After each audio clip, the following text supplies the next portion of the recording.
Assalamualaikum warahmatullahi wabarakatuh. Perkenalkan, nama saya Andisa Turmaisa, NPM 1902011051. Materi tentang aspek hukum studi kelayakan bisnis. Dosen pengampu Bapak Suryani, STMT MM. Pengertian aspek hukum studi kelayakan bisnis. Aspek hukum merupakan aspek yang pertama kali harus ditelaah, karena jika berdasarkan analisis aspek hukum sebuah ide bisnis tidak layak, maka proses analisis aspek yang lainnya tidak perlu dilakukan. Aspek hukum mengkaji ketentuan hukum yang harus dipenuhi sebelum menjalankan usaha. Ketentuan hukum untuk setiap usaha berbeda-beda, tergantung pada bisnis tersebut. Jenis-jenis badan hukum usaha: 1. Perseorangan dan firma. 2. Perseroan komanditer dan perseroan. 3. Perusahaan negara dan perusahaan daerah. 4. Yayasan dan koperasi. A. Perseorangan. Perusahaan perseorangan merupakan perusahaan yang dimiliki oleh sendiri atau hanya seorang. Tujuan utama didirikan perusahaan perseorangan adalah semata-mata hanya untuk mencari keuntungan. B. Firma. Firma adalah perusahaan yang didirikan oleh dua orang atau lebih dan menjalankan perusahaan atas nama perusahaan. Tujuan firma adalah untuk mencari keuntungan. Perolehan dana dari pihak luar cukup mendukung dan relatif lebih mudah jika dibandingkan dengan perusahaan individu. C. Perseroan komanditer. Perusahaan komanditer atau lebih sering disingkat dengan CV merupakan signifikasi yang didirikan atas dasar kepercayaan. Tujuan pendirian CV guna memberikan peluang bagi seorang untuk ikut menanamkan modalnya dengan tanggung jawab terbatas. D. Perseroan terbatas atau PT adalah badan hukum yang didirikan berdasarkan perjanjian yang melakukan usaha dengan model tertentu yang seluruhnya terbagi dalam saham dan memenuhi persyaratan ditetapkan dalam undang-undang ini serta peraturan pelaksanaan. Dalam praktiknya, jenis perseroan terbatas terdiri dari segi kepemilikan dan segi status perseroan.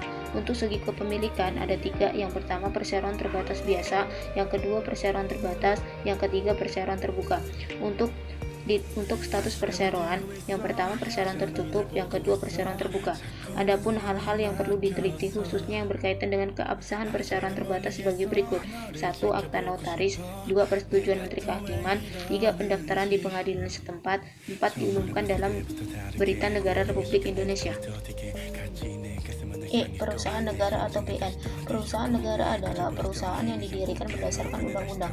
Modal untuk mendirikan PN adalah atas kekayaan negara yang dipisahkan dan tidak dipisahkan atas saham. Perusahaan negara dibagi ke dalam beberapa jenis antara lain: 1. Perusahaan jawatan atau kerjaan merupakan perusahaan negara yang didirikan untuk pengabdian dan pelayanan terhadap masyarakat dengan tetap memegang teguh pada efisiensi, efektivitas, dan ekonomis. 2. Perusahaan umum atau Perum adalah perusahaan yang melayani kepentingan umum. 3. Perusahaan perseroan atau Persero merupakan perusahaan negara yang didirikan dengan maksud untuk mencari keuntungan. F. Perusahaan daerah. Perusahaan daerah merupakan perusahaan yang didirikan dengan suatu peraturan daerah. Tujuan didirikannya perusahaan daerah adalah untuk turut serta melaksanakan pembangunan daerah khususnya dan pembangunan ekonomi nasional umumnya. Pimpinan perusahaan daerah diangkat oleh kepala daerah. G. Yayasan.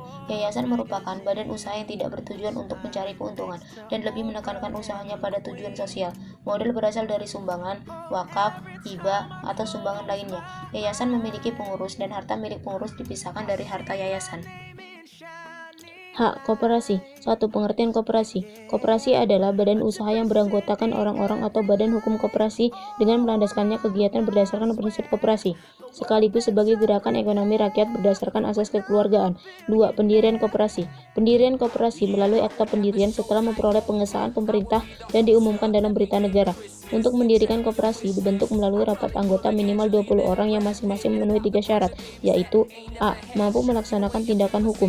B. Menerima landasan idil, asas, dan sendi dasar koperasi. 3. Sanggup dan bersedia melakukan kewajiban dan hak sebagai anggota koperasi. Jenis, prinsip, dan tujuan koperasi. Jenis-jenis koperasi: A. Koperasi produksi. B. Koperasi konsumsi. C. Koperasi jasa. D. Koperasi serbaguna usaha. E. Koperasi fungsional dan golongan masyarakat tertentu. Prinsip koperasi.